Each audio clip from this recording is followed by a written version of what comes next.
بسم الله الرحمن الرحيم وأنت الرازق المرزوق وأنت الرحمن المرحوم وأنت المعافي والمبتلى وأنت العزيز والذليل وأنت العالم الجاهل يا مفتي الأبواب يا رازق البشر يا هو يا من لا هو إلا هو. بسم الله وبالله وفي سبيل الله وملة رسول الله أشهد أن لا إله إلا الله وحده لا شريك له وأشهد أن محمدا عبده ورسوله.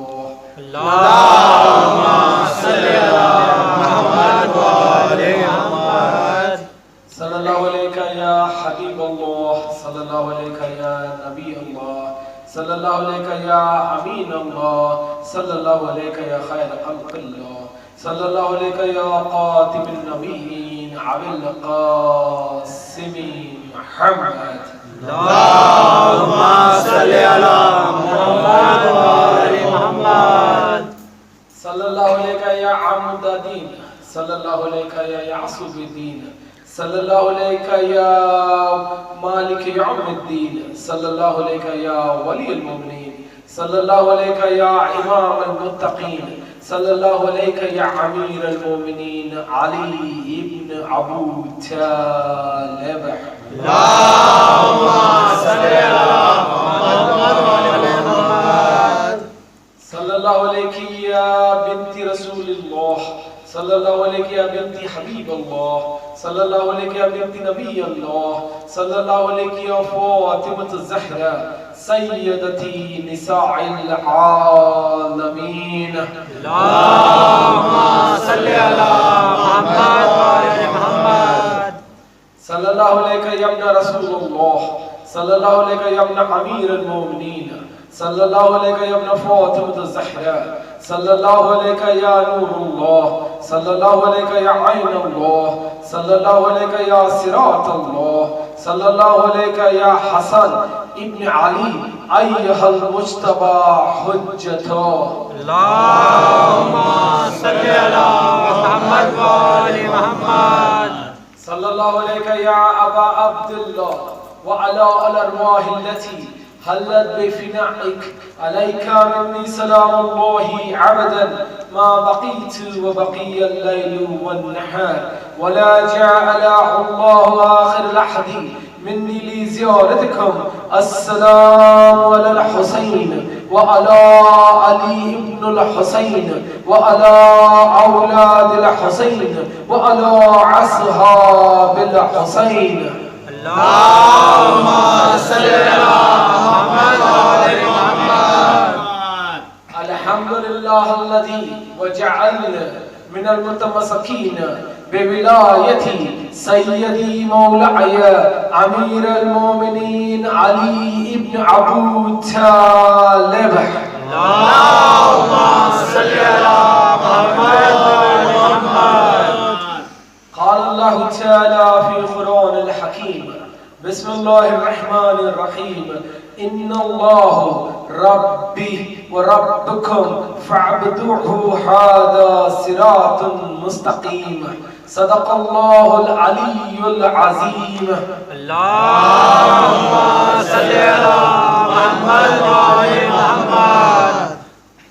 سورۃ آل عمران کی یہ 54 آیت ہے جس میں بولنے والا اللہ کی طرف، اللہ کے حق کی طرف پیغام دے رہا ہے، کہہ رہا ہے ان اللہ ربی و ربکم فاعبدوہ ھذا صراط مستقیم. یہ ہمارا عنوان ہے کہ ایک وہ بلند شخصیت ہے جو بلند اللہ کی پہچان بتا رہا ہے، کہہ رہا ہے کہ یہ وہ اللہ ہے جو تمہارا بھی رب ہے اور میرا بھی رب ہے. اس رب کی اطاعت کرو، اس رب کی عبادت کرو. اس رب کی عبادت کرنا ہی صراط مستقیم ہے، یعنی پروردگار کی عبادت صراط المستقیم ہے. ہم سورۃ الفاتحہ میں اکثر کہتے ہیں کہ اے پروردگار ہمیں صراط المستقیم پہ قائم رکھ. ہمیں ان کے راستے پہ چلا جس سے تو خوش ہوتا ہے، ہمیں ان کے راستے پہ مت چلا جس سے تو غضبناک ہوتا ہے۔ یہ سورۃ الفاتحہ ہر روز پنجگانہ نماز میں ہم لوگ ہر پہلی اور دوسری رکعت میں پڑھتے ہیں۔ بسم اللہ الرحمن الرحیم، الحمدللہ رب العالمین، الرحمن الرحیم، مالک یوم الدین، ایاک نعبد و ایاک نستعین، اہدنا الصراط المستقیم، اہدنا الصراط المستقیم، پروردگار صراط پہ قائم رکھ۔ یعنی سورۃ الفاتحہ کی اگر چھوٹی سی اس کا اگر ترجمہ کرے تو یہ ہے کہ پروردگار کی پہلے 3 آیتوں میں حمد و ثنا ہے۔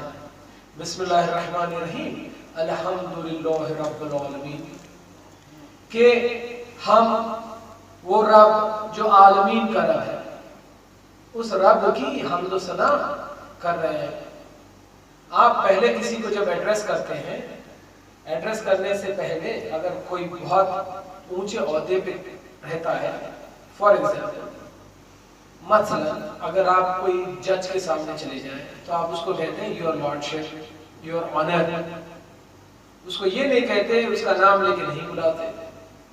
یا اپنے والد صاحب کو آپ والد صاحب کہو گے یا ڈیڈی کہو گے یا پاپا کہو گے یا بابا کہو گے، ان کو ان کے نام سے نہیں بلاتے۔ ویسے ہی سورۃ الفاتحہ میں اللہ آپ کو تمیز سکھا رہا ہے، اللہ کو کیسے پکارے، اللہ کو کس طرح سے پکارا جائے، تاکہ اللہ جو سمیع العلیم ہے آپ کی آواز سن کے آپ تک وہ رحمتیں پہنچا دے جس کا آپ کو طلب ہے۔ بسم اللہ الرحمن الرحیم، الحمدللہ رب العالمین، ہم رب العالمین کی حمد و ثنا کرتے ہیں۔ کون ہے یہ رب العالمین؟ پھر دوسری آیت میں مالک یوم الدین، مالک یوم الدین، یہ وہ رب العالمین ہے جو یوم الدین کا مالک ہے۔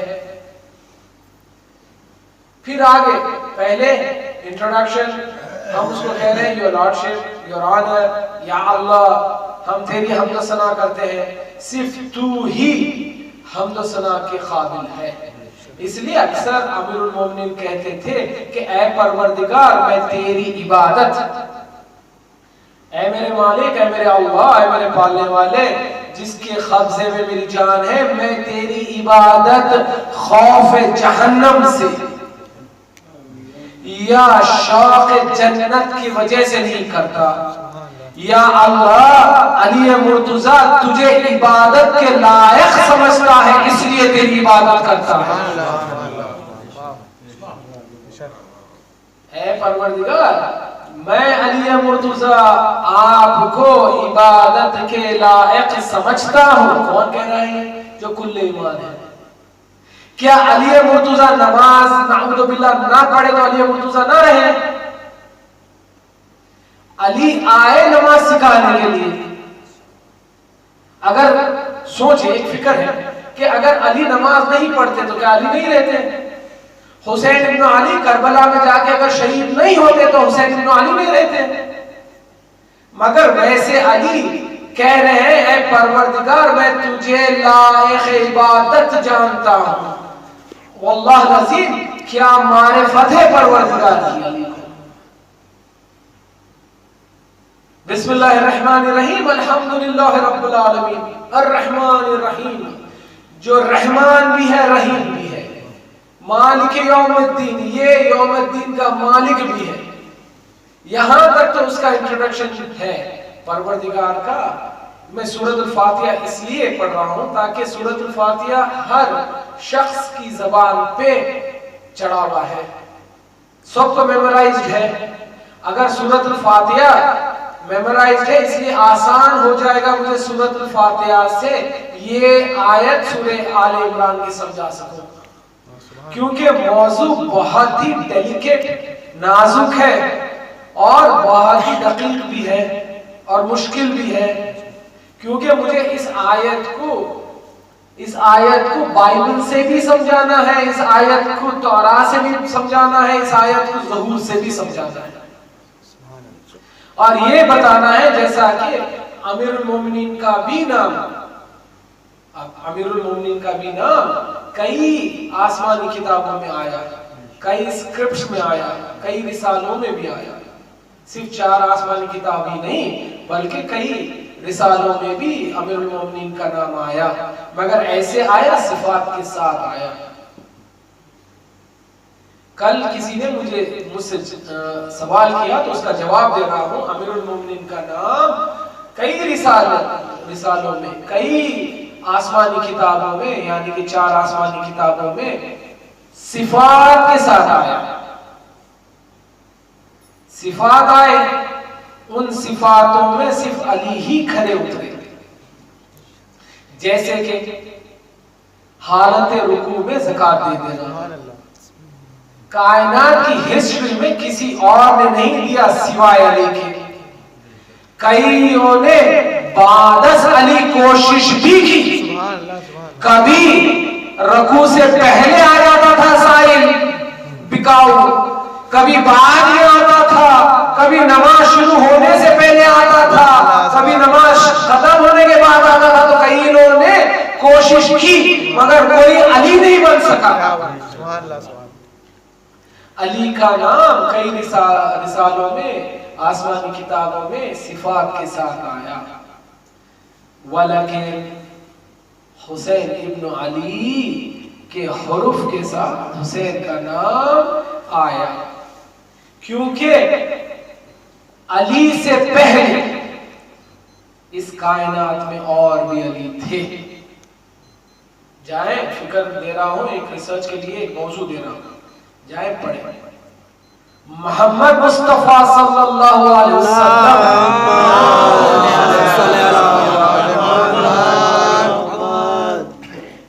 سے پہلے عرب میں اور بھی لوگ تھے جن کا نام محمد تھا۔ علی مرتضیٰ کی ولادت سے پہلے علی نام والے اور بھی لوگ عربستان میں تھے۔ جائیے، بہت اچھی فکر دے رہا ہوں میں آپ کو، ایک موضوع دے رہا ہوں ریسرچ کرنے کے لیے، کچھ محنت کرنے کے لیے، مگر کائنات میں ایک نام ہے جو ان کے آنے سے پہلے کائنات میں تھا ہی نہیں۔ آپ جائیے پوری ہسٹری اٹھا کے پڑھ لیجئے، حسین ابن علی آنے سے پہلے حسین نام اس کائنات میں تھا ہی نہیں، یا یوں کہوں تھا بھی تو اللہ نے وصیت چھین لی تھی تاکہ کوئی باپ اپنے بیٹے کا نام حسین نہ رکھ سکے۔ سبحان اللہ، سبحان اللہ۔ حسین ایک ایسا نام ہے جو حسین کی آمد سے پہلے، حسین کا نام رسول اکرم دینے سے پہلے حسین نام اس کائنات میں تھا ہی نہیں۔ اس لیے ایک واحد نام ہے حسین کا جو بائبل میں بھی سیم حروف کے ساتھ ہے، تورا میں بھی سیم حروف کے ساتھ ہے۔ یہاں پر حسین صفات کے ساتھ نہیں ہے، حسین حسین کے ساتھ ہے، کیونکہ اگر اللہ احد ہے تو واحد ہے حسین، واحد ہے حسین۔ حسین کا نام حسین سے پہلے کسی اور کا نہیں تھا۔ تو ہم سورۃ الفاتحہ میں پہلے کے آیتوں میں ہم پروردگار کی حمد و ثنا کرتے ہیں، اس کو ایڈریس کرتے ہیں، یعنی ایک مونولوگ سے ڈائلاگ چالو کرتے ہیں۔ مونولوگ یعنی صرف ہم بات کرنا، ڈائلاگ سامنے والا بھی بات کرے۔ سورۃ الفاتحہ اس لیے اہم ہے، کوئی پنچگانہ نماز بنا تلاوت سورۃ الفاتحہ ممکن نہیں ہے۔ لازم ہے انسان کو ہر پہلی اور دوسری رکعت میں سورۃ الفاتحہ پڑھے۔ اگر سورۃ الفاتحہ نہیں پڑھو گے تو نماز باطل ہو جائے گی، نماز مکمل نہیں ہو سکتی۔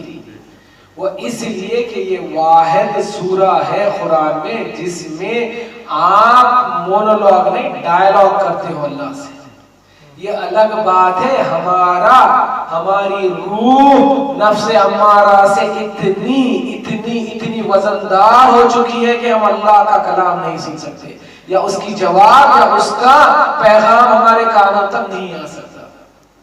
مگر جن کو یہ خوش نصیبی حاصل ہوئی ہے پروردگار کی طرف سے، جن کے آنکھوں سے یا جن کے کانوں سے اللہ نے حجابات ہٹا دیا، جب وہ نماز پڑھتے ہیں تو وہ اللہ سے بات کرتے ہیں، وہ اللہ سے کمال کی منزل پہ جا کے کمال کا کلام کرتے ہیں۔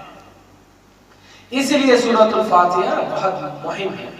ہمیں چاہیے کہ ہم سورۃ الفاتحہ کو سمجھیں۔ پہلے چند آیتوں میں سورۃ الفاتحہ کی اللہ کی طرف ایڈریس ہے۔ آپ جب تک کسی کے نام سے اس کو نہیں پکارو گے وہ آپ کے طرف متوجہ نہیں ہو سکتا، آپ کے طرف ڈائیورٹ نہیں ہوگا۔ تو پہلے سورۃ الفاتحہ میں ہم جب کہتے ہیں بسم اللہ الرحمن الرحیم، ہم شروع کرتے ہیں اللہ کے اسم سے جو رحمان اور رحیم ہے، پھر کہتے ہیں الحمدللہ رب العالمین۔ اب اللہ ڈائیورٹ ہوتا ہے آپ کی طرف۔ جیسے ہی پروردگار آپ کی طرف ڈائیورٹ ہوتا ہے، آپ کہتے ہیں مالک یوم الدین، اے پروردگار جو تو رحمان الرحیم ہے اور مالک یوم الدین ہے۔ یعنی جیسے ہی اس کی نظر، اس کی نگاہ اس کے بندے کے اوپر پڑتی ہے، آپ کہتے ہیں پروردگار تو رحمان الرحیم ہے۔ یہ نہیں کہتے تو جبار بھی ہے۔ اس کو کہتے ہیں اے پروردگار تو دونوں پورے عالم کا رب ہے، اور اس لیے تو رب ہے کیونکہ تو رحمان ہے اور تو رحیم ہے۔ یعنی رب وہی ہو سکتا ہے جس میں یہ دو صفات ہو، رحمان اور رحیم کے۔ اس لیے حسین کہنا چاہتے ہیں ان اللہ ہو، یہ وہ اللہ ہے جو صرف رحمان اور رحیم ہے، اس لیے اس کی عبادت کرو۔ اس لیے حسین کہتے تھے پروردگار جب میں قتل ہو رہا تھا میں نے ساری کی مشکلیں اپنے آپ پہ سہ لی، اس لیے کہ مجھے یقین تھا کہ تو دیکھ رہا ہے۔ اس لیے ہم پہلے آیتوں میں اللہ سے کہتے ہیں الحمدللہ رب العالمین الرحمن الرحیم مالک یوم الدین۔ یہاں تک اللہ آپ کی طرف ایڈریس ہو گیا، آپ کو دیکھنا شروع کر دیا پروردگار۔ پھر آگے اب جب آپ سے بلند جس کی قدرت میں ہر شے ہو، جب وہ آپ کی طرف اپنا نگاہ کرم ڈالتا ہے، جب آپ کے والد آپ سے خوش ہو جاتے ہیں تو آپ فوراً کچھ مانگ لیتے ہو، مانگ لیتے ہیں یا نہیں؟ یا آپ کی مادر گرامی جب آپ سے خوش ہو جاتی ہیں تو آپ فوراً کہتے ہیں ماں یہ بھی دے دے مجھے، ڈیڈی مجھے یہ دلا دیجئے۔ یہ بہترین طریقہ ہے اپنے والدین سے کچھ مانگنے کا، پہلے ان کو خوش کرو پھر بات مانگو۔ ویسے ہی جب اللہ کو تم کہتے ہو رب العالمین، اللہ خوش ہوتا ہے، میرے بندے نے مجھے پکارا۔ پھر آپ جیسے ہی کہتے ہو الرحمن الرحیم، پھر پروردگار خوش ہوتا اور کہتا ہے اس بندے نے میرے وہ دو صفات بیان کیے جس میں رحمان یعنی میرا کام ہی رحم کرنا ہے، اور پھر رحیم اور میں راستہ دکھانے والا ہوں رحمت سے۔ جیسے ہی یہ خوش ہوتا ہے پھر آپ کہتے ہیں پروردگار تو مالک یوم الدین ہے۔ کون سا یوم الدین؟ وہ حشر والا یوم الدین، جب باپ بیٹے کو نہیں پہچانے گا، بیٹا باپ کو نہیں پہچانے گا، سب اپنے اعمال کی چکر میں پریشان رہیں گے۔ پھر تم اللہ کو کہتے ہو پروردگار تو اس یوم الدین کا مالک ہے، اس لیے ہم تیرے سے کچھ مانگتے ہیں۔ اتنا اہم ہے سورۃ الفاتحہ۔ جیسے ہی آپ کہتے ہو مالک یوم الدین، اللہ خوش ہوتا ہے، پھر آپ کہتے ہو ایاک نعبد و ایاک نستعین۔ کیا مطلب ہے اس کا؟ جیسے ہی پروردگار خوش ہوتا ہے آپ کہتے ہیں ایاک نعبد وَإِيَّاكَ نَسْتَعِينُ، اے پروردگار صرف ہم تیرے سے سہارا چاہتے ہیں اور صرف تیرے سے ہی مانگتے ہیں۔ پہلی آیتوں میں پروردگار کو آپ اپنی طرف ایڈریس کرا رہے ہو، پھر اس کے بعد میں کہتے ہو پروردگار، جیسے ہی اللہ اپنی طرف ایڈریس ہوا کہتے ہو ایاک نعبد و ایاک نستعین، دے دے ہم تیرے سے مانگتے ہیں۔ کیا مانگتے ہیں؟ اہدنا الصراط المستقیم، ہم کو مستقیم صراط پہ رکھ۔ کوسا صراط؟ ھذا الذی جعلنا من المتمسکین بولایۃ مولاي سید امیر المومنین۔ سبحان اللہ، سبحان اللہ۔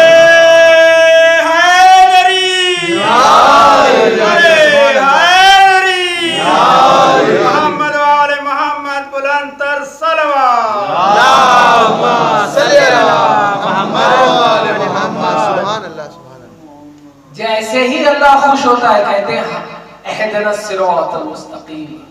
کیا ہے صراط المستقیم؟ تو رسول نے دعا کر کے بتایا کہ صراط المستقیم ہے کیا۔ جب رسول نے کہا قال رسول صلی اللہ علیہ وسلم الحمدللہ الذی وجعلنا من المتمسکین بولایۃ سیدی مولاي امیر المومنین علی ابن ابو طالب۔ صلی اللہ محمد وآل محمد۔ پروردگار ہمارے کو ولایت امیر المومنین سے متمسک رکھ دے، ثبت لی بولایتی امیر المومنین۔ یا اللہ ہمارے کو امیر المومنین کی ولایت پہ قائم رکھ۔ سبحان اللہ، سبحان۔ یہ ہے صراط المستقیم۔ وہی دعا اللہ کلمے کی صورت میں جب نازل کرتا ہے تو سورۃ الفاتحہ بن جاتا ہے، جب کلمے محمدی کی شکل میں آتا ہے تو یہ دعا بن جاتی ہے۔ مگر دونوں کا مطلب ایک ہے کہ ہمیں امیر المومنین کی ولایت پہ قائم رکھ، ہمیں امیر المومنین کی ولایت پہ قائم رکھ۔ تو ہمارا موضوع ہی یہ ہے کہ حسین اگر جنگ کرنے گئے تھے یزید ابن معاویہ سے تو کس وجہ سے گئے تھے؟ کیا وجوہات تھی جس کی وجہ سے حسین جیسا رحیم؟ کون حسین؟ تھوڑا میں حسین کی رحمت کا تھوڑا آپ کو ایک جھلک بتاؤں گا۔ جب حسین نے یزید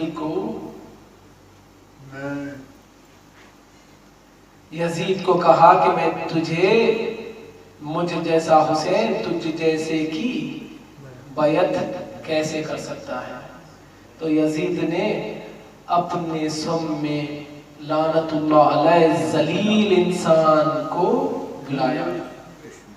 کون ہے وہ؟ اس کا نام ہے شمر جلجوشن،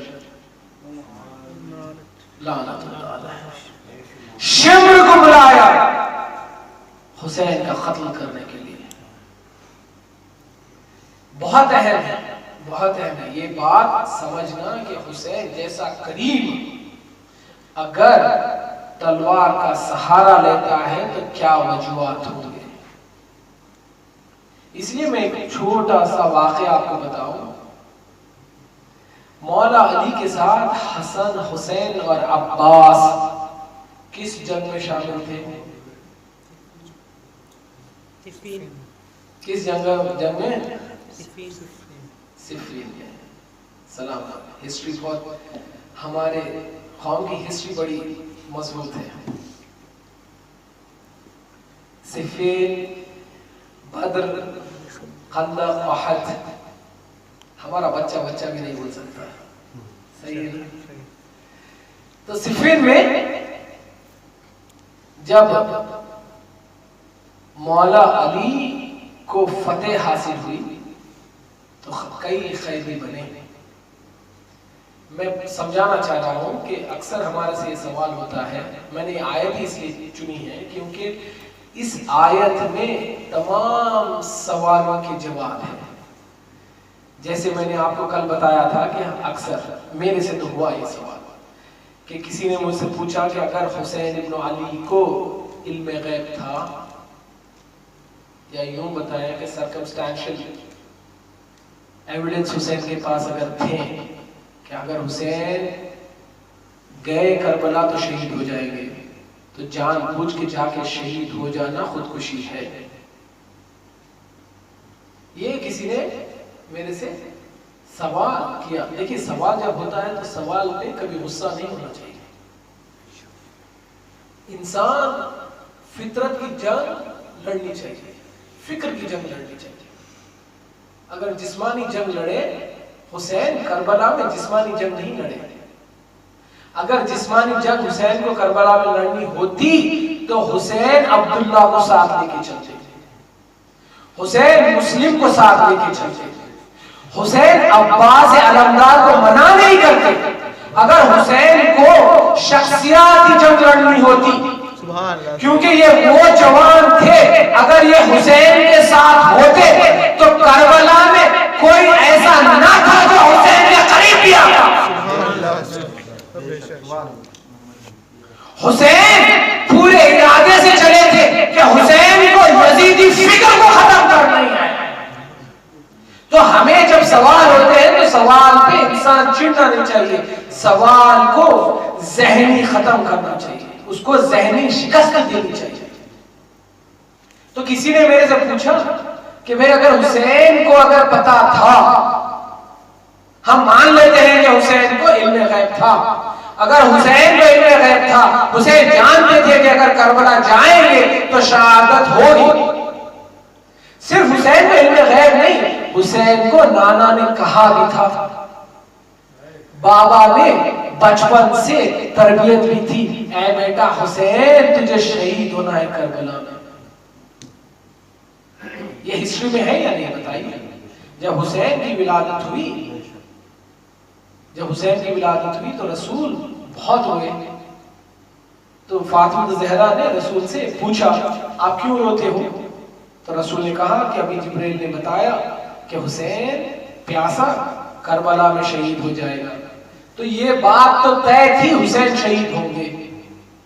جب یہ بات طے تھی تو حسین گئے کیوں؟ اگر گئے ہیں تو اس کا مطلب خودکشی ہے، نعوذ باللہ. تو اس لیے لازم ہے ہمیں حسین کی شخصیت سمجھنے کے لیے. اسی لیے میں نے ان دو آیتوں کا سہارا لیا، ایک تو سورۃ آل عمران کی اور یہ سورۃ الفاتحہ. میں کوشش کرتا ہوں کہ ان سوروں سے حسین کو پڑھوں جو سورے ہم ہر روز پنجگانہ نماز میں پڑھتے ہیں. کیونکہ ہر سورے میں دیکھیے اپنا اسلام جو ہے، ہمارا اسلام جو ہے وہ کوئی انسیڈنٹل نہیں ہے. اسلام اللہ کا ریلیجن ہے جو مکمل ہے، کمپلیٹ ہے. پہلی کڑی سے لے کے ابراہیم سے لے کے مہدی تک ہر کڑی ایک دوسرے سے جڑی ہے. کوئی یہاں پر حادثہ نہیں ہوا، کوئی بات، ہر چیز پلانڈ ہے. اس لیے اللہ نے اپنے آپ کو قرآن میں کہا ہے، ہر چیز پلانڈ ہے. اس لیے اللہ نے اپنے آپ کو قرآن میں کہا ہے وَيَمْكُرُونَ وَيَمْكُرُ اللَّهُ وَاللَّهُ خَيْرُ الْمَاكِرِينَ، کہ تم جتنی چاہے پلاننگ کر لو، جتنے چاہے منصوبے باندھ لو، مگر میں اللہ بہترین منصوبے باندھنے والا ہوں. تو یعنی ہمارے پاس اتفاق سے کوئی بات نہیں ہوئی.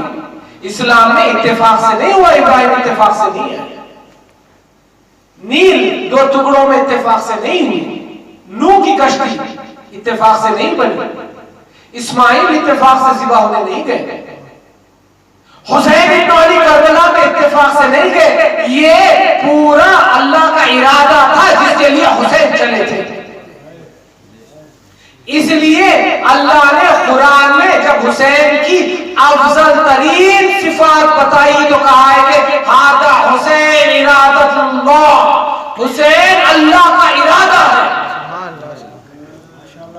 حسین اللہ کا ارادہ ہے.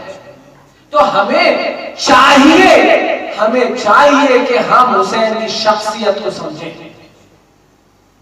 صفین کا واقعہ، مالک اشتر تھے یا نہیں تھے صفین میں؟ بتائیے. تھے؟ جا کے کہتے ہیں یا عامر المومنین حسین کو سمجھائیے، حسین قیدیوں کو رہا کر رہے ہیں، قیدیوں کو رہا کر رہے ہیں. مجھے سمجھانا ہے کہ حسین جیسا رحیم و کریم، حسین جیسا رحیم و کریم. کیوں میں کہہ رہا ہوں حسین رحیم و کریم ہے؟ اس لیے جیسے ہی اللہ رب العالمین ہے، رب العالمین ہے، ویسے اللہ نے اسی صفات کو صرف ایک ہی نبی کے لیے استعمال کیا، وہ ہے آپ کے اور میرے پیارے محمد کے لیے. اللہ رب العالمین ہے تو رسول اللہ رحمت للعالمین ہے، رحمت للعالمین ہے. اس کا مطلب کیا ہے؟ اگر اللہ ساری کائنات کا رب ہے تو ساری کائنات کے لیے رحمت بن کے محمد آئے، اور اسی محمد نے کہا تھا حسین منی وانا من الحسین. تو اگر محمد رحمت للعالمین ہے تو حسین رحمت للعالمین ہے. اس لیے میں کہہ رہا ہوں ہمیں چاہیے کہ ہم حسین کی شخصیت کو سمجھیں. مالک آ کے کہتے ہیں یا امیر المومنین حسین جو ہے قیدیوں کو رہا کر رہے ہیں، اور ان قیدیوں میں سے جو سب میں زیادہ گنہگار ہے، خدا کی قسم حسین کے 2 ایکٹس یا 2 عمل میں آپ کو بتاؤں گا تو پھر جب سمجھ میں آئے گا کہ حسین تھے کون، جس کے لیے رسول نے کہا تھا حسین منی وانا من الحسین. کون ہے یہ حسین؟ مالک کہتے ہیں جو سب میں خطرناک مجرم ہے حسین اس کو رہا کر رہے ہیں. امیر المومنین نے حسین کو طلب کیا، حسین آئے. مولا کہتے ہیں حسین کس کو رہا کر رہے ہو؟ حسین کہتے ہیں یا بابا جان یہ بندہ میرے سامنے آ کے گریہ کیا اور کہنے لگا کہ اے حسین ابن رسول اللہ میں پیاسا ہوں. کیا سن رہے ہو؟ سمجھو حسین کون ہے، سمجھیے حسین کون ہے. یہ کہنے لگا ابن رسول اللہ میں پیاسا ہوں بابا، مجھے دیکھا نہیں گیا. پھر اس نے مجھے کہا کہ حسین میرے ہاتھوں کو دیکھو، میرے ہاتھوں کو باندھ دیا گیا ہے. کہتے ہیں بابا مجھے دیکھا نہیں گیا اس لیے میں نے اس سے رہائی کی وعدہ، میں رہائی کا وعدہ کر چکا. حسین جیسا بیٹا اگر کوئی وعدہ کرے امیر المومنین نہ پورا کرے. امیر نے بس ایک ہی بات کہی، کہا حسین تجھے پتا ہے کسے رہا کر رہا ہے؟ حسین کہتے ہیں بابا جان میں جانتا ہوں یہ وہی ہوگا جب میری گردن پہ بیٹھ کے میری گردن کو سر سے جدا کرتا رہے گا، میں پروردگار کی بارگاہ میں میری امت کے لیے معافی مانگتا رہوں گا. یہ وہی شمر تھا جس کو حسین نے رہائی دی. اب بھی ہم سے پوچھتے ہو حسین خودکشی کے لیے گئے یا حکومت کے لیے گئے یا اللہ کے لیے گئے؟ حکومت تو حسین کو مل رہی تھی. یزید نے کہا تھا حسین میری تصدیق کر دیجئے. حکومت رائے جو لعنت اللہ عمر ابن عبداللہ کو وعدہ کیا تھا عمر سعد اسر سعد کو، حسین کو پہلے یزید نے کہا تھا کہ میری تصدیق کر دیجئے میں حکومت دے دیتا ہوں. تو حسین نے صرف ایک ہی جملے میں، جیسا میں نے کل پڑھا ہے کہ حسین نے کہا کہ مجھ جیسا تجھ جیسے کی کئی کی بیعت کیسے بیعت کرے گا؟ کیسے بیعت کرے گا؟ میں تب مانوں گا جب تو عبادت گزار بن جائے۔ حسین کربلا میں گئے اس لیے تھے کہ اللہ کو رب ثابت کرے، اللہ کو وہ سجدہ شکر 18 سال کی میت پہ کر کے بتا دے کہ اس عالم میں بھی میں پروردگار کو عبادت کے لائق سمجھتا ہوں۔ اور حسین کہتے جاتے تھے پروردگار جو لال تھا وہ بھی تو نے لے لیا، اس کی اور بھی کچھ چاہیے تو حسین دے گا۔ اور پھر حسین کہتے ہیں آج ہمت ہار جائے گی مگر حسین نہیں ہارے گا۔ علی نے کہا کہ میں اللہ کو عبادت کے لائق سمجھتا ہوں، حسین نے اس کو عملی جامہ پہنا دیا کربلا میں۔ جو بابا نے خواب کہا حسین نے کر کے دکھا دیا۔ علی اصغر میں تیر چلے مگر حسین سجدہ کرے گا، زینب کی رضا نہ بچے مگر حسین سجدہ کرے گا، سکینہ پیاسی رہے مگر حسین سجدہ کرے گا، عباس کے بازو خلل ہو مگر حسین سجدہ کرے گا۔ 17 سال 18 سال کے علی اکبر کے سینے سے برچھی کا پھل حسین نکالے گا مگر سجدہ کرے گا۔ اسے سجدہ کر کے حسین نے بتایا کہ اللہ کسی بھی حالت میں لائق عبادت ہے، اللہ ہر حالت میں لائق عبادت ہے۔ اس لیے حسین جو علی نے کہا، علی سے جب بھی پوچھا جاتا تھا یا علی آپ نہ دیکھنے والے اللہ کی عبادت کیسے کرتے ہو، تو علی اکثر کہتے تھے کہ میں وہ اللہ کی عبادت ہی نہیں کر سکتا جو نہ دکھے۔ لیکن علی ان آنکھوں سے اللہ کو نہیں دیکھتا، اس قلب کے سکون سے دیکھتا ہے۔ تو اب ہمیں تلاش کرنا چاہیے یہ قلب سکون ہے کیا جس کی ذریعے سے اللہ دکھ جائے۔ تو رسول اللہ سے جا کے پوچھئے، رسول کہتے ہیں حسین کی شہادت ہر مومن کے دل میں حرارت کی طرح رہے گی یوم قیامت تک۔ سبحان اللہ سبحان اللہ سبحان اللہ۔ جی نعرہ حیدری، نعرہ سلوان، یوم قیامت تک کسی کی دل کی آگ بجھ ہی نہیں سکتی۔ اسی لیے ساری کائنات میں آپ جا کے دیکھیے جب سال شروع ہوتا ہے تو لوگ خوشی سے سال کو مناتے ہیں۔ ہم وہ واحد قوم ہیں جب اس دنیا میں آتے ہیں تو رو کے آتے ہیں، سال کی شروعات کرتے ہیں تو رو کے شروع کرتے ہیں تاکہ آنسو سے۔ امیر المومنین سے کسی نے پوچھا یہ آنسو ہے کیا؟ امیر نے کہا کہ آنسو قلب کو موم کی طرح بنا دیتے ہیں، تاکہ جیسے ہی آپ دیکھیے موم میں جب موم کو آپ جیسے چاہے جس شکل میں چاہو ڈھال لو، جب موم سخت ہو جاتا ہے اس کو نہیں ڈال سکتے، تو امیر نے کہا رونے سے دل موم ہو جاتا ہے۔ اسی لیے رسول نے کہا کہ میرا حسین دلوں پہ حکومت کرے گا، کیونکہ اسی دل کی نظر سے اللہ دکھتا ہے۔ کبھی کسی سے سنا ہے، آپ سائنس تو اتنی ترقی کر چکی ہے، آپ سنے ہوں گے فلانے کا برین ڈیڈ ہو گیا، فلانے کا برین ڈیڈ ہو گیا مگر زندہ ہے،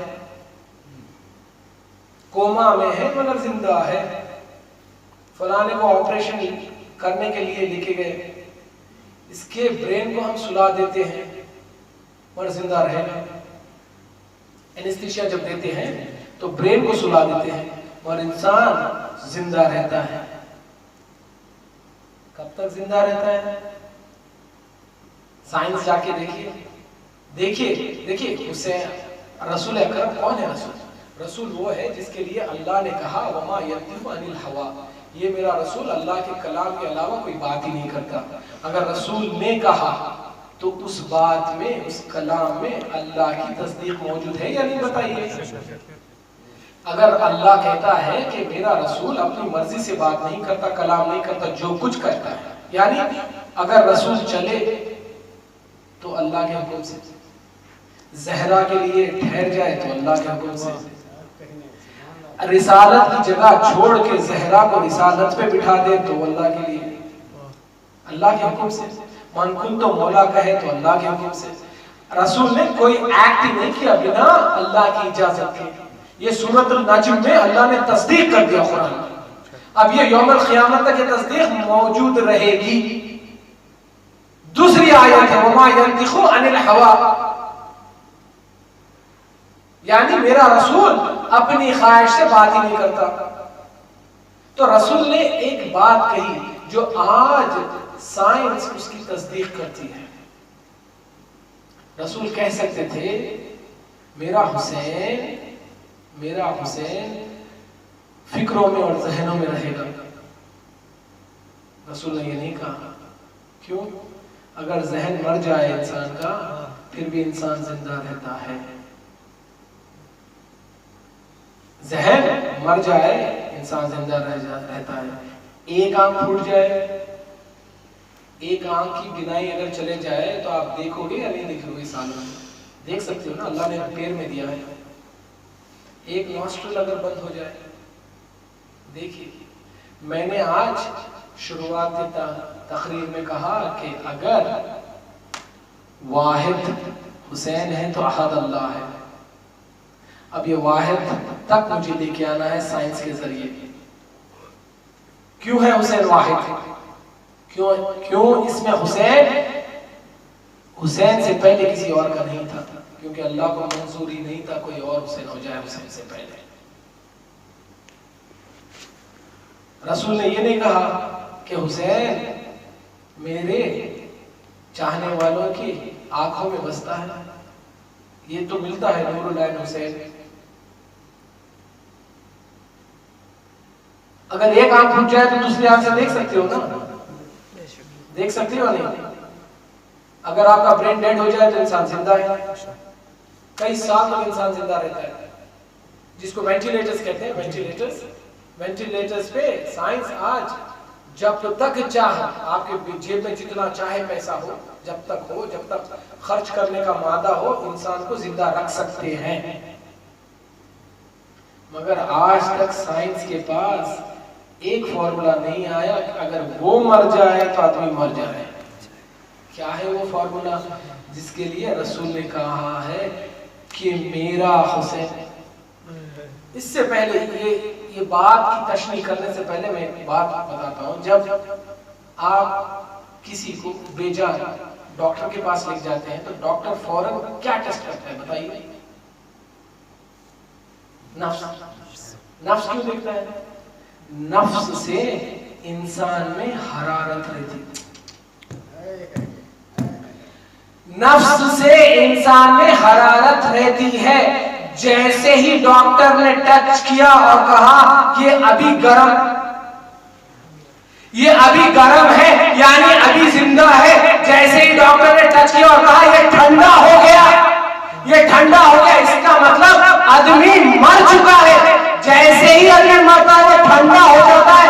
اسی لیے رسول نے کہا میرے حسین کی محبت، اس کا غم مومن کے دل کی حرارت ہے، یہ کم نہیں ہو سکتی، کیونکہ جب دل مرتا ہے تو انسان کی موت ہو جاتی ہے۔ تو حسین ابن علی ایمان کا دل ہے جس کی وجہ سے جب تک یہ حرارت زندہ رہے گی اللہ کی باقی رہے گا، اللہ کے نام لینے والے باقی رہیں گے۔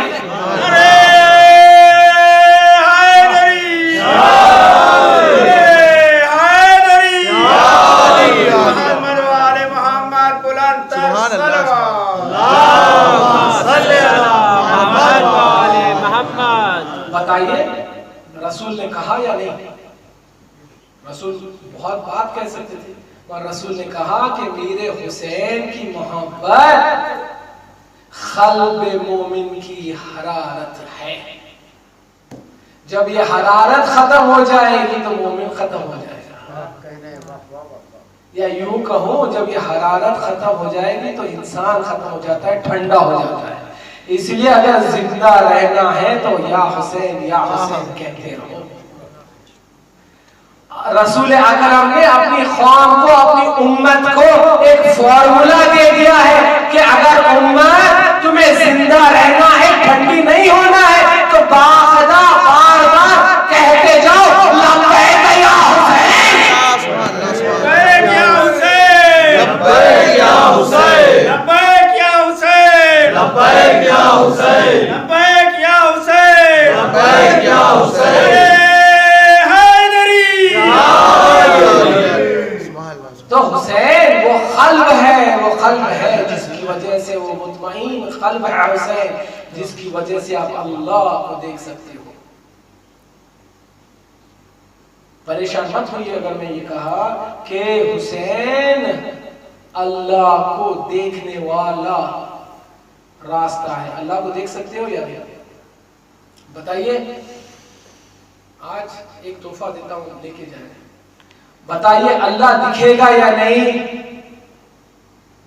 ایک تصدیق تو میں نے دے دی, امیر المومنین کا قول صدق ہے یا نہیں, یوم القیامت تک ہے یا نہیں. اگر آپ کے امیر نے کہہ دیا, آپ کے اور میرے امیر نے اگر کہہ دیا کہ میں پروردگار کو خلق کی آنکھوں سے دیکھ سکتا ہوں, یعنی ہر مومن دیکھ سکتا ہے. کیونکہ امیر وہ بات ہی نہیں کریں گے جو انسان نہیں کر سکتا. امیر آئے آپ کی اور میری زندگی کو سہل بنانے کے لیے, مشکل کرنے کے لیے نہیں. اس لیے مشکل کشا ہے, مشکل آسان کرنے والے ہیں امیر. امیر نے کہا کہ میں پروردگار کو اپنی قلب کے سکون سے دیکھتا ہوں. اب رسول نے کہہ دیا کہ حسین قلب کا سکون ہے, حرارت قلب ہے. اب یہ بات تو ثابت ہو گئی کہ حسین ابن علی قلب کا سکون ہے. اور علی مرتضی امیر المومنین نے کہا کہ اگر قلب میں سکون آ جائے تو اللہ دکھ جاتا ہے. تو کیسے ثابت ہو یا امیر کہ ہم اگر حسین کو چاہ لیں, حسین کا دامن تھام لیں تو ہمیں اللہ دکھ جائے گا؟ تو آؤ رسول سے پوچھتے ہیں. تو رسول کہتے ہیں قال رسول صلی اللہ علیہ وسلم زیارت خبر الحسین ابن علی عارفا بحقها کمن کان زیار اللہ فی العالم.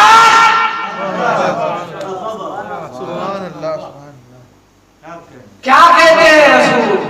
رسول کہتے ہیں علی حسین ابن علی کی زیارت کر لو, حق کے ساتھ, معرفت کے ساتھ. اگر تم یہ زیارت حق اور معرفت کے ساتھ کر لو گے تو ایسا ہے کہ تم نے اللہ کو عرش میں دیکھ لیا. سبحان اللہ, سبحان اللہ. رنتر سلام صلی اللہ محمد. سبحان اللہ. تم نے اللہ کو عرش پہ دیکھ لیا. قالت رسول صلی اللہ علیہ وسلم زیارہ قبر الحسین ابن علی. اللہ آپ سب کو زیارت حسین عطا فرمائے, بہت بڑی نعمت ہے. ایک بہت بڑا موضوع ہے, کیا زیارت الحسین صرف کربلا جانے کا نام ہے یا یہاں پر بیٹھنے سے حسین کی زیارت ہوتی ہے؟ یہ خود ایک بہت بڑا موضوع ہے. کیا نماز پڑھنے سے حسین کی زیارت ہوتی ہے؟ یہ بھی ایک موضوع ہے, کبھی موقع ملے گا تو پڑھوں گا میں ضرور. کہ نماز جو 5 وقت کی پڑھتے ہو یہ حسین کی حمد و ثنا ہے یا نہیں؟ صرف اشارہ دے کے چلے جاؤں گا, انشاءاللہ کبھی موقع ملا تو پڑھ کے ثابت کر دوں گا. صلی یعنی حسین, نماز یعنی حسین, حسین یعنی نماز. مجھے بتائیے نماز میں سب میں بلند ترین ایکٹ کیا ہے؟ قیام، تکبیر، سجدہ، سب میں بڑا ایکٹ سجدہ اگر انسان کا طویل ہو جائے تو نماز باطل ہو جاتی ہے۔ جائیے اصول اور فروع پڑھے اٹھا یا اپنے مجتہد سے سوال کر کے پوچھیں۔ سجدہ سب میں بڑا عمل ہے نماز کا، یہ وہی سجدہ ہے جس کی وجہ سے شیطان کی نماز خارج ہوتی ہے، یہ وہی سجدہ ہے جس کی وجہ سے شیطان لعنتی بن گیا یوم القیامت تک۔ صرف اشارہ دے کے آگے بڑھ جاؤں گا، کیوں حسین کیوں نماز ہے، حسین کیوں صلاح ہے؟ بتائیے سجدہ سب میں بلند ہے یعنی نماز کا؟ اور اگر وہ سجدہ نبی کا ہو تو؟ اگر وہ سجدہ نبی کا ہو تو مجھے ایک نانا بتائیے جس کے پشت پہ اگر اس کا نواسا آ کے بیٹھ جائے تو نانا نے نماز کو طویل کرتی ہو؟ یہ نانا نہیں ہے، یہ رسول اکرم ہے، جو اٹھے تو رسول، بیٹھے تو رسول، سوئے تو رسول، چلے تو رسول، وہ رسول سجدے میں اور حسین پیٹھ پہ۔ اللہ کہتا ہے یا رسول اللہ اب جب تک سر کو بلند نہیں کرنا، جب تک حسین اپنی مرضی سے تمہارے پشت سے نہ اتر جائے۔ اللہ نے سب میں بلند عمل سجدے کو طویل کروا کے بتا دیا کہ میرا حسین کیا ہے، کہ میرا حسین کون ہے۔ یہ حسین ابن علی آسان نہیں ہے، سمجھنا انہیں آسان نہیں ہے، کیونکہ حسین وارث آدم صفت اللہ ہے، آدم کا وارث حسین، صرف رسول کا نہیں، صرف رسول کا نہیں۔ کیوں حسین کا نام بار بار بائبل میں آیا ہے؟ کسی نے میرے سے کل سوال کیا کیا حسین کا صفات سے نام ہے یا اس میں گرامی حسین ویسے ہی ہے جیسے حسین ہے؟ صرف فرق اتنا ہے حسین عربک میں ہے اور ہیبرو میں حسین بھی حسین ہے، مگر ہے حسین صفات سے نہیں ہے۔ کیوں حسین کا نام بائبل میں حسین ہے؟ کیوں حسین کا نام تو آرام حسین ہے؟ اس لیے ہے کیونکہ آپ جب زیارت واردہ پڑھتے ہو تو کیا پڑھتے ہو؟ اے حسین سلام ہو تجھ پہ، کون حسین؟ جو آدم کا وارث۔ کون حسین؟ جو نوح کا وارث۔ کون حسین؟ رسول کا نہیں، جو نوح کا بھی وارث۔ کون حسین؟ جو ابراہیم کا بھی وارث۔ کون حسین؟ جو موسیٰ کا بھی وارث۔ کون حسین؟ جو عیسیٰ کا بھی وارث۔ یعنی سارے اولو العزم پیغمبروں کا وارث ہے حسین، آدم سے لے کے خاتم تک وارث ہے حسین۔ اب آدم سے لے کے خاتم تک سارے کے سارے آگے صرف ایک ہی بات بتائے، ان اللہ، وہ اللہ ایک ہے، وہ حسین آگے اپنی جامہ پہنا دیے، اس لیے وارث بن گئے ساروں کے ساروں کے۔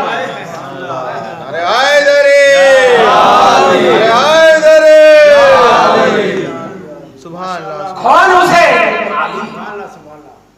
اس لیے رسول نے کہا اگر حسین کی زیارت کر لو اللہ کی زیارت کرنے جیسی ہے۔ اب جائے نعوذ باللہ کوئی اس پہ شرک کا فتویٰ لگا دے، کوئی لگا دے شرک کا فتویٰ اس پہ، رسول کے کلام پہ۔ یہ میں نے کہا، یہ میرا کلام نہیں ہے، ہم شیعہ لوگوں کا کلام نہیں ہے، ہم اہل تشیع کا یہ کلام نہیں، یہ رسول اکرم نے کہا، قالت رسول صلی اللہ علیہ وسلم۔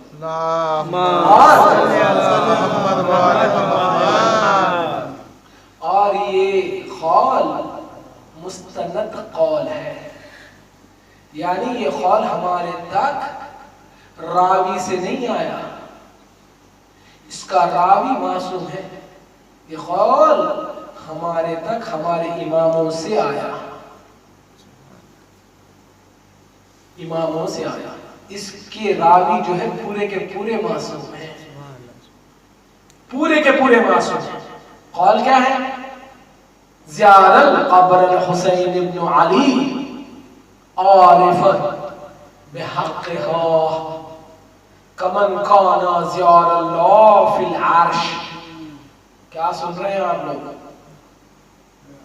انسان نماز پڑھتا ہے کیوں کہ اللہ دکھ جائے راضی ہو جائے، روزہ رہتا ہے اللہ دکھ جائے راضی ہو جائے، ماں باپ کی خدمت کرتا ہے اللہ دکھ جائے راضی ہو جائے، اپنے حقوق عطا کرتا ہے اللہ دکھ جائے راضی ہو جائے. موسیٰ کی حسرت تھی کہ پروردگار دکھ جائے، ایک تجلی دیکھے بے ہوش ہو گئے. مگر کسی کو اللہ نے نہیں دکھا، مگر اللہ کو اگر دیکھنا ہے تو حسین تک جانا ہوگا، حسین تک جانا ہوگا. اگر رسول نے کہہ دیا کہ اگر حسین کی زیارت کرو گے عارفن اور معرفت کے ساتھ اللہ کی زیارت کر لو گے، تو پھر یہ رسول کا کلام نہیں ہے، یہ اللہ کا کلام ہے. کیونکہ اللہ نے کہا ہے اپنے رسول کے واسطے وما ينطق عن الهوى، یہ اپنی خواہش سے بات ہی نہیں کرتا، یہ اللہ کی خواہش سے بات کرتا ہے. تو اللہ کی خواہش ہے کہ حسین کو اپنے برابر لا لے.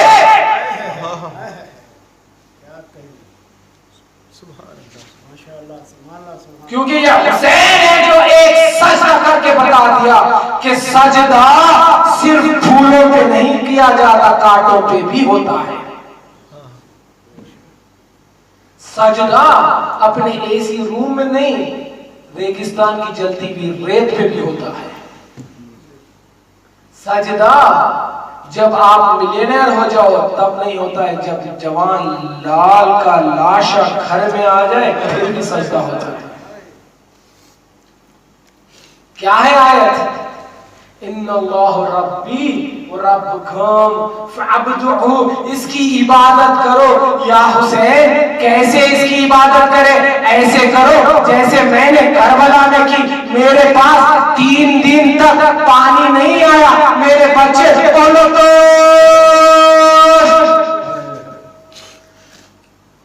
الدوش کہہ رہے تھے، مگر میں حسین سجدے میں سجدہ کرتے جا رہا تھا اور کہتے جا رہا تھا یا اللہ میرے بابا نے مجھے تربیت دی ہے کہ تو لائق عبادت ہے، تو میرے چاہے میرے بچوں کو پیاسا رکھے، مگر میں تجھے لائق عبادت مانتا ہوں.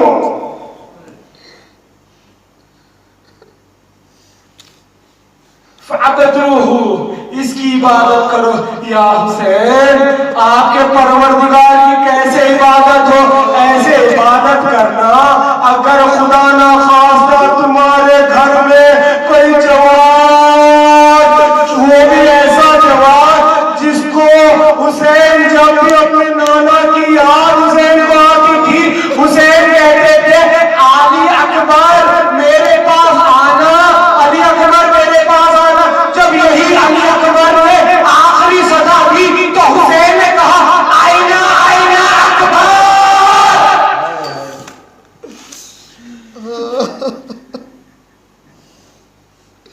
آئینہ آئینہ اکبر. یا حسین ہم آپ کے پروردگار کی کیسی عبادت کریں، کیسی عبادت کریں؟ حسین کہتے ہیں دیکھو دیکھو ایک باپ کو اپنی بیٹی بڑی عزیز ہوتی ہے، جب تمہیں خدا نہ کرے اگر یہ پتا چل جائے بات میری شہادت میں، تمہاری بیٹی جو تمہارے سینے پہ سوتی ہو اگر اس میں پانی بند ہو جائے تب بھی تم پروردگار کو نہیں بھولو.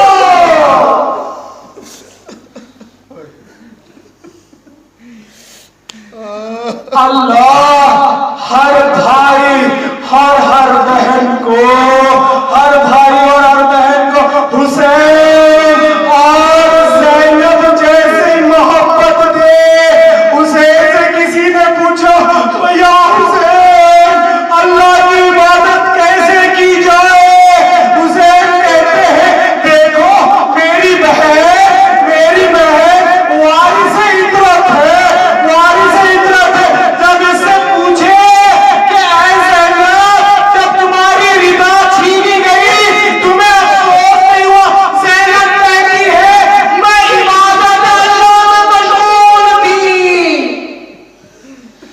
انا للہ وإنا إليه راجعون رضا بقضائه وتسليما لأمره. مات حسين